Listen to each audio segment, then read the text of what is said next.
인간의 인생에는 반드시 역경이 찾아옵니다. 누구에게나 예외는 없죠. 누구나 100%다 역경은 찾아오기 마련입니다.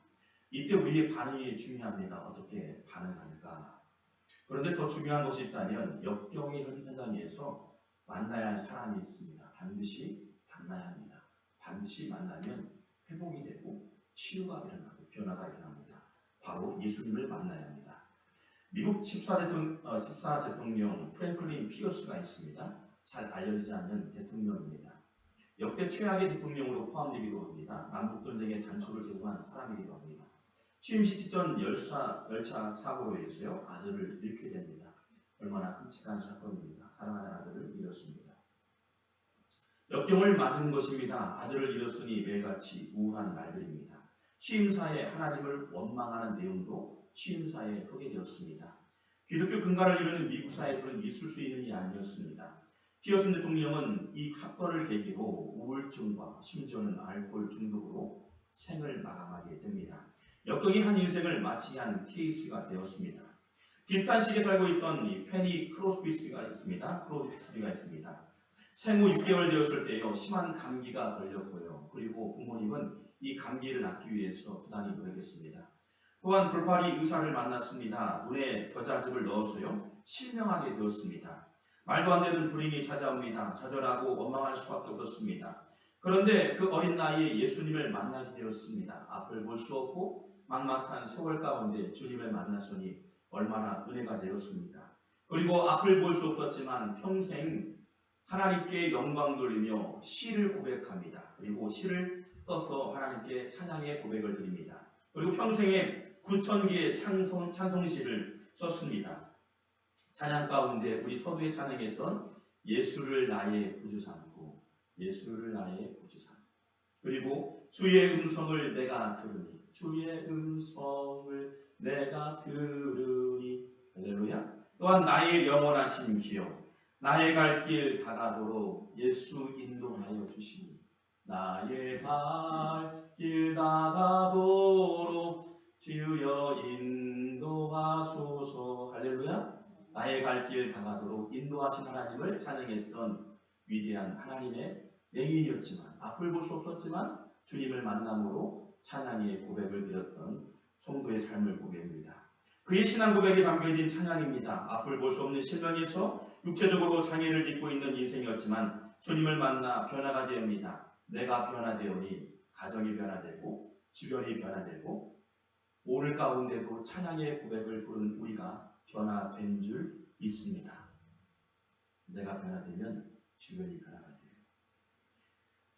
피어스나 크로스비는 비슷한 역경을 맞았습니다. 그때 누구를 만나느냐, 누구를 선택하느냐가 인생이 바뀌어집니다. 예수를 만나게 되면 변화가 일어납니다. 역경이 반전이 일어나게 되죠. 예수를 만나면 미러의 인생에서요 베러의 인생이 됩니다. 여러분 절망의 인생에서 더 나은 인생으로 바뀌게 되는 거예요. 예수님 만나게 되면 생각이 바뀌고 언어가 바뀌고 삶의 반경이 바뀌게 됩니다. 얼굴이 바뀌어지는 거예요. 우리 인생이 예수님 만나면 은혜가 임하게 될 줄 믿습니다. 스위스 의사이자 정신학자인 폴 투리니는요 이렇게 말합니다. 슬픔이 크면 클수록 그 슬픔이 만들어내는 창조적 에너지는 더 크다. 때로는 위기를 만나고 슬픔을 만났지만 이거를 이겨낼 수 있는 창조적인 힘이 우리에게 있다는 겁니다. 그렇습니다.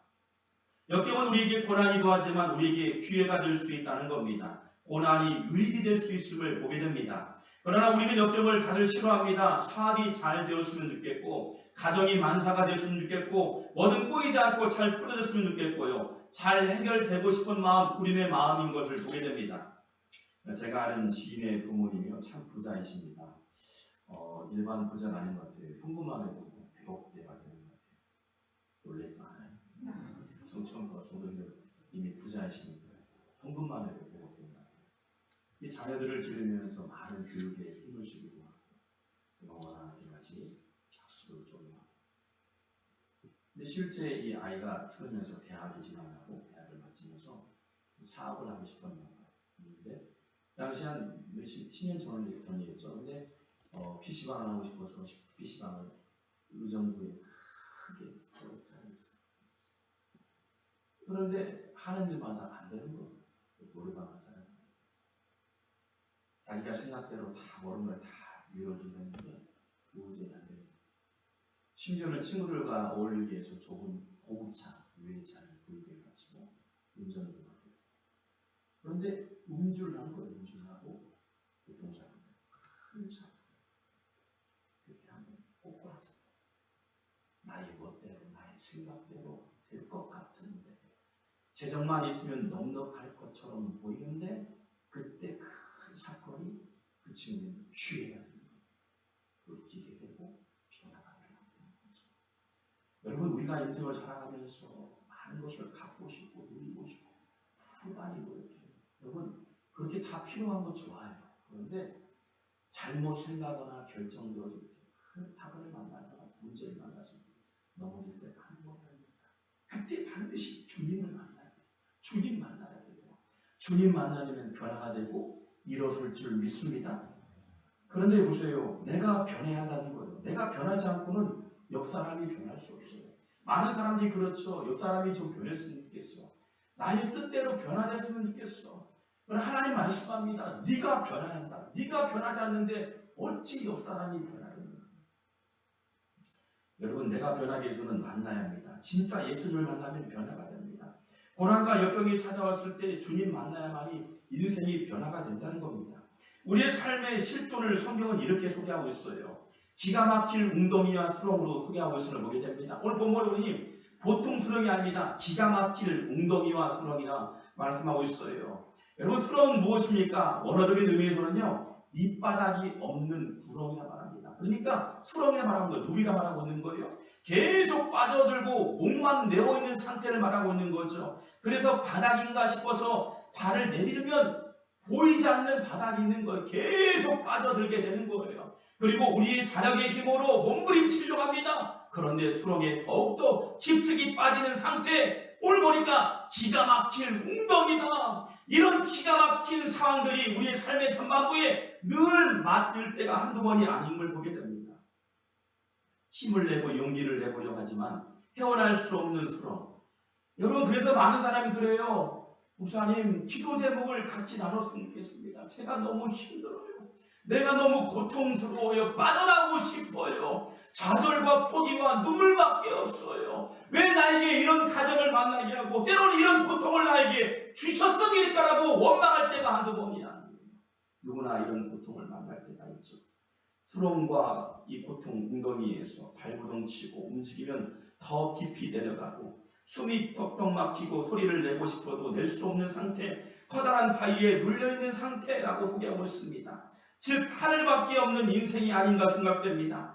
혹 자녀들의 문제라면 더더욱 가슴이 무너지고 아픕니다. 또한 진로 문제로, 승진 문제로, 재정 문제로 우리의 가슴을 짓누를 때가 한두 번이 아니에요. 가까이 있는 가족들과 대화가 안 될 때가 있고요. 숨이 막힐 때가 한두 번이 아니에요. 사람들이 나에게 얼굴이 이상하다, 몸이 이상하게 보인다라고 얘기하면서 이렇게 말할 때요, 나는 괜찮아, 아무렇지 않은 것처럼 말하지만 속은 문드러지고 얼마나 갈등의 마음의 문제가 우리 마음을 짓누를 때가 한두 번이 아니에요. 때로는 창피하고 두렵고 마음이 얼마나 아프던지 누군가 대화하고 싶지 못할 때가 너무 많이 있음을 보게 됩니다. 그런데 오늘 성경의 본문에 소개된 상황도 그렇습니다. 끊임없이 인생을 잘 살려고 하고 부단히 노력하고 열심을 냈지만 누군가 나를 계속 공격하며 생명을 위협을 가하는 사람이 딱 등장합니다. 누굴까요? 다윗을 공격했던 사울이 등장하죠. 다윗은 사울왕을 피하여 쫓겨 다니는 이순세가 됩니다. 사울왕은 자신보다 탁월한 능력이 있던 다윗을 미워했습니다. 그래서 미워할 정도가 아니었습니다. 그를 볼 때마다 창을 던지기도 하고 군사를 동원하기도 하고 방백을 동원해서 그를 진멸하려고 해요. 백성들이 그를 너무나 좋아하니까. 이 라이벌 의식 때문에 문제가 생겨가고 심지어는 마음의 상처가 되다 보니까 끊임없이 그를 공격하고 넘어지게 하고 생명의 위협을 가하는 다윗의 삶이 지금 상황임을 보게 됩니다. 사울왕의 광기 어린 모습은 마치 미친 사람처럼 보입니다. 그렇다면 수렁에서 죽으란 말일까요? 성경은 그렇게 말합니다. 죽지 말라고 말합니다. 그렇습니다. 수렁에서 우리에게 죽지 말도록 우리를 건져주시는 분이 있단 말합니다. 여러분, 하나님의 아들인데 하나님의 자녀인데 어찌 죽게 관망할까요? 그렇잖아요. 반드시 수렁일지라도 건져주시는 분이 계신다는 거예요. 누가요? 하나님. 하늘밖에 보이는 이 세 가운데 옆에만 봐도 답답하고 복잡한 생각 가운데 나를 건져주시는 분이 계시네요. 하나님이 우리를 건져 주실 줄 믿습니다. 시편 40편 2절 말씀에 다윗은 이런 수렁과 고통 속에 있었지만 나를 건져주신 분이 계시대요. 우리 한번 2절 말씀 한번 읽어볼까요? 시작.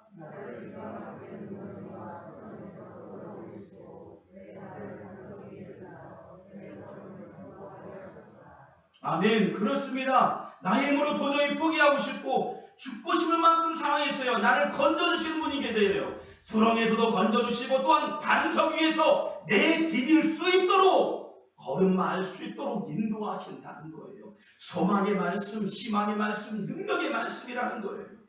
끌어올리시는 의미가 무엇일까요? 인간의 행위로 부담이 누르겠지만 너의 힘으로 할 수 없는 것 내가 건져주시고 다만 주를 바라보기만 하면 건져주신다는 거예요. 소망이 된다는 거예요.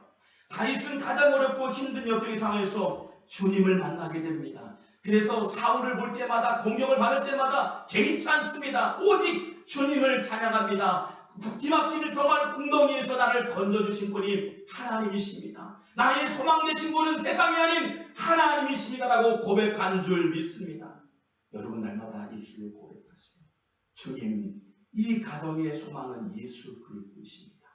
이 모든 직장의 소망은 예수 그리스도이십니다. 삶에 지치고 힘에 적어서 눈물 날 때에도 우리의 소망은 예수 그리스도이십니다. 할렐루야. 우리 한번 같이 선포할까요? 예수 그리스도는 소망이십니다. 시작. 예수 그리스도는 소망이십니다. 할렐루야. 예수 그리스도는 소망입니다.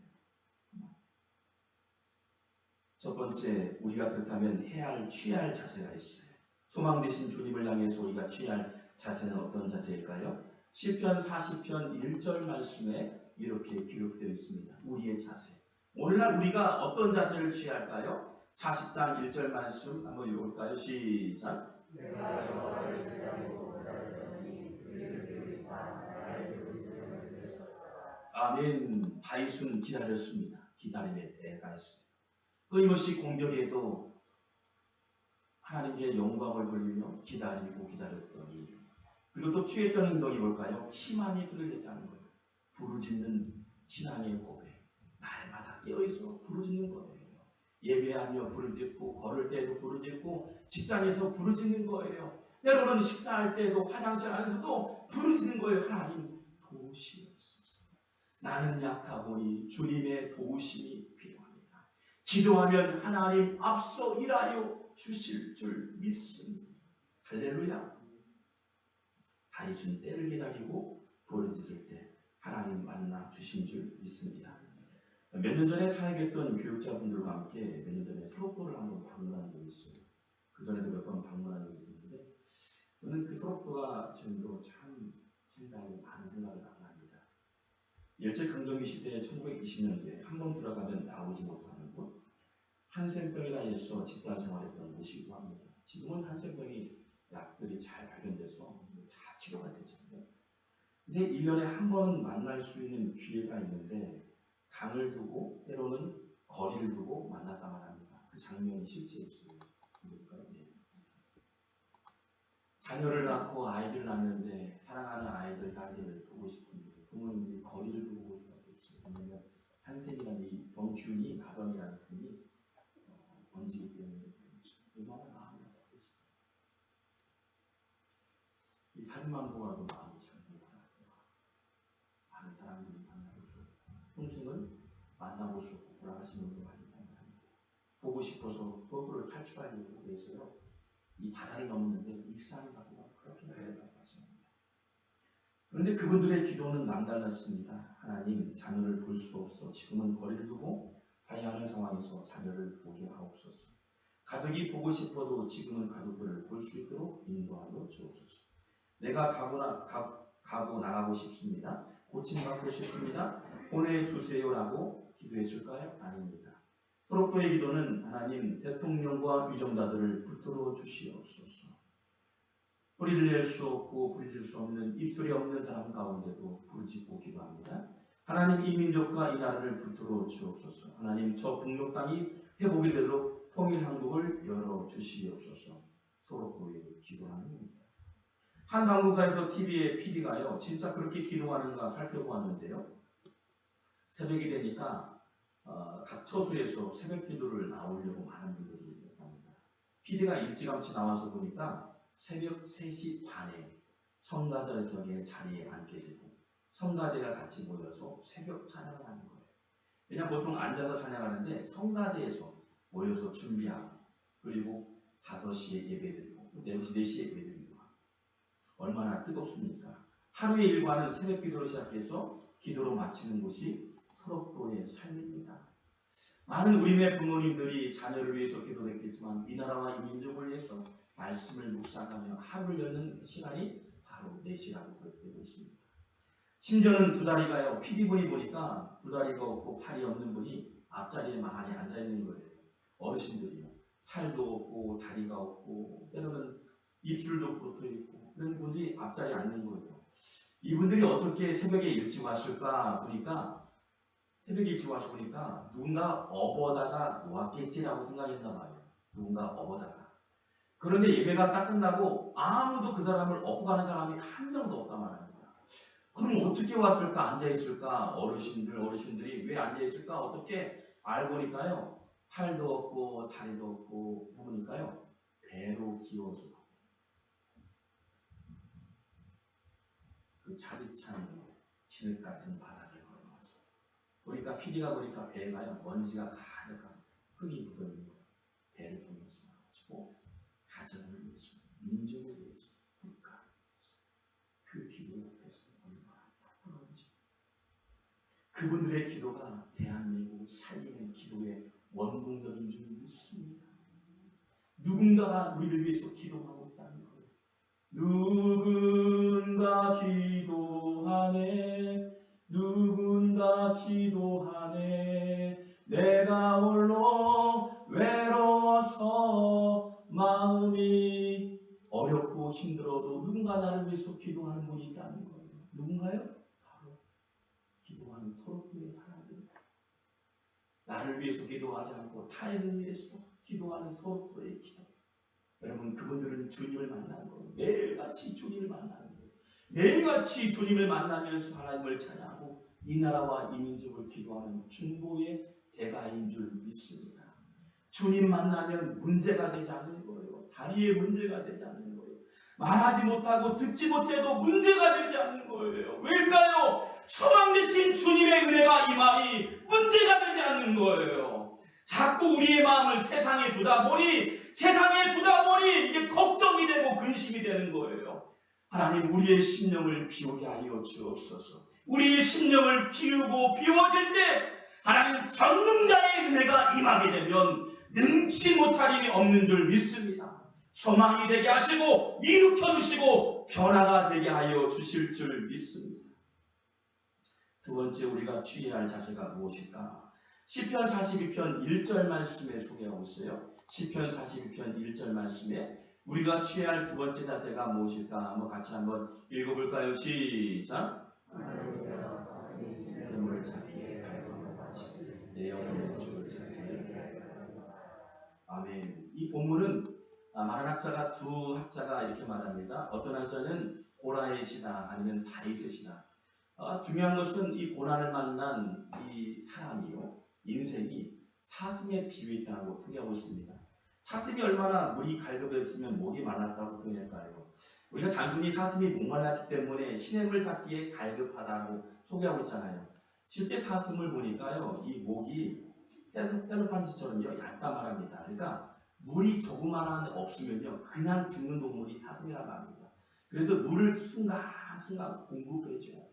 순간순간 공급해줘야만이 사슴이 살 수 있는 상황이에요. 그런데 지금 보니까요 죽을 직전에 있는 거예요. 너무나 갈급해가지고 하나님, 내가 지금 죽을 지경입니다. 견딜 수 없는 상태가 지금 갈급함이에 찾기에, 내 영혼이 주를 찾기에 갈급하다고 고백하고 있는 거예요. 여러분, 혹시 갈급한 문제가 있습니까? 지금 생명의 위험의 사건이 있습니까? 지금 눈물의 사건이 있습니까? 그러면 주를 바라보세요. 주의 도우심을 구하세요. 갈급함 위에 생명을 얻게 되는 생수의 강이 우리에게 흐를 줄 믿습니다. 우리가 갈급함을 해결했어요. 사람들을 많이 의지해요. 좋아요. 사람들의 의견을 듣기도 하고 조언을 듣기도 하고 도움을 구할 때가 많겠죠. 그런데 자세히 돌아보면 한계예요. 때로는 조언을 듣기도 하고 또한 얘기를 하면서 나누기도 하고 좋은 음식을 먹기도 하고 이게 영원할 것처럼 보여요. 그러나 영원하지 않다는 거예요. 영원할 유일한 방법일까요? 진리라는 거예요. 진리가 누구일까요? 말씀이 육신이 되어 우리 가운데 거하심에 아버지 독생자의 영광의 은혜와 진리가 충만하더라. 예수 그리스도를 믿게 하면 우리의 갈급함이 해결된다는 거예요. 할렐루야. 사람을 만나고 좋은 음식을 먹고 영원할 것처럼 우리가 누린다 말하지만 매일같이 갈증을 느끼는 삶 가운데 살고 있음을 보게 됩니다. 여러분, 그런데 이대로요 고통스럽게 모든 것을 포기하라고 말씀하고 있는 이야기일까요? 성경은 아니라고 말합니다. 여러분, 생명의 위협을 받고 있는 상황, 사슴이 목말라서 지금 고통 중에 있는 병 가운데요, 얼마나 고통스러운 삶일까요? 그러면서요, 내가 정말 한계에 부딪힌 상황 가운데 누구를 바라봐야 할까? 바로 주를 바라보길 원했다는 고백입니다. 그렇다면 불안해하는 성도님들, 하나님께 소망을 두기를 작정하는 성도님들, 다음 본문의 말씀을 한번 읽고 한번 선포했으면 좋겠어요. 42편 5절 말씀 한번 같이 한번 읽어볼까요? 시작.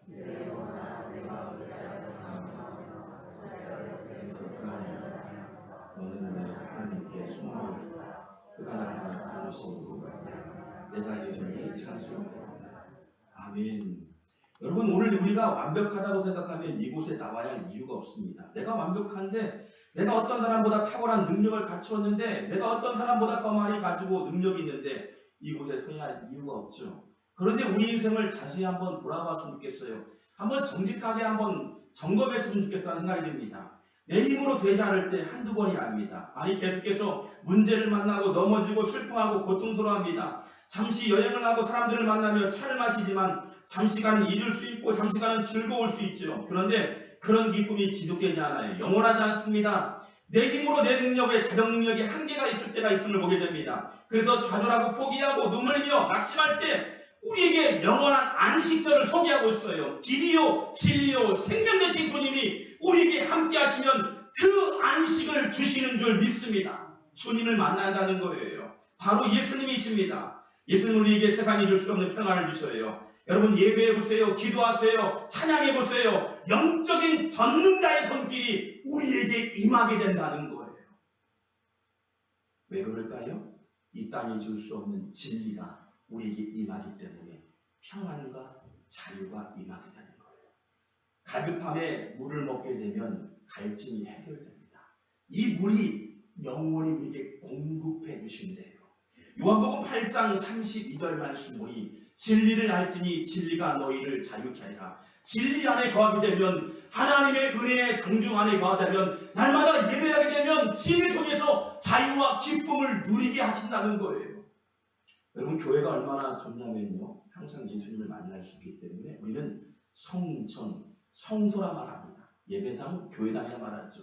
주님이 임재하는 곳. 그래서 두세 사람이 모인 중에 나도 늘 너희와 함께한다 말씀하고 있습니다. 무슨 의미일까요? 두세 사람이 모이면요, 같이 세상 얘기도 하겠지만 예수님 얘기가 나오게 되는 거예요. 예수님 얘기가 나오게 되면 내 마음에 흘러오게 되는 거예요.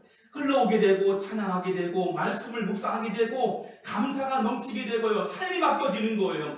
두세 사람이 모인 중에도요, 같이 기도해 보세요. 가정에서도 직장에서도 둘이 모여서 기도해 보세요. 전능자의 놀라운 능력이 임하게 되고 우리가 고백해, 신앙의 고백들이 넘치게 되는 줄 믿습니다. 감동이 되는 거예요. 세상으로 가득했던 우리의 마음이 세상이 줄 수 없는 평안을 누리게 됩니다.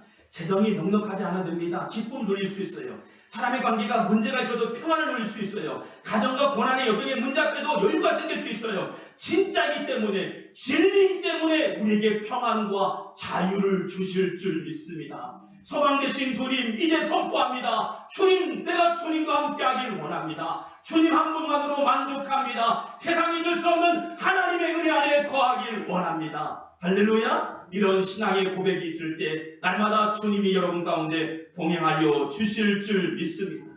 그래서 상처가 치유되고 아물게 더욱더 단단해지고 반석 위에 발돋움을 통해서 세입을 얻는 것처럼 보혈의 은혜가 우리의 심령을 머리부터 깨끗까지 회복시켜 주실 줄 믿습니다. 주의 보혈 능력이 또다 주의 피 믿어 주의 보혈 할렐루야. 주의 보혈의 은혜가 여러분 삶 가운데 있길 주의 이름으로 축원합니다. 어제 잠을 제가 2시, 3시에 깨웠어요. 제가 막 고함을 지르다 보니까 집사람 아이들이 다 일어나게 됐는데 실은 우리가 기도해야 할 때가 아닌가 생각됩니다. 코로나가 지금 해제 단계에 있다고 하는데 어제 뉴스를 보니까 수많은 젊은이들 또한 어르신들이 나와서 밖에 있는 거예요. 근데 보니까 이게 자유를 우리가 오용하고 부용하고 있습니다. 너무나 이 자유가 방관되다 보니까 오히려 코로나가 또 계속 발생한다. 우리가 그냥 여기는 게 아니에요. 그냥 코로나 한번 들리면 그냥 지나가겠지라고 하지만요. 지금 병상 베드에서 생명을 다투는 사람이 한두 분이 아닙니다. 지금 우리가 막 즐길 때이기도 하지만 기도할 때예요. 국가의 위에, 국가를 위해서, 민족을 위해서 기도할 때라는 거예요. 우리 가정에 문제가 있다면 한 번쯤은 우리가 기도할 때는 거예요.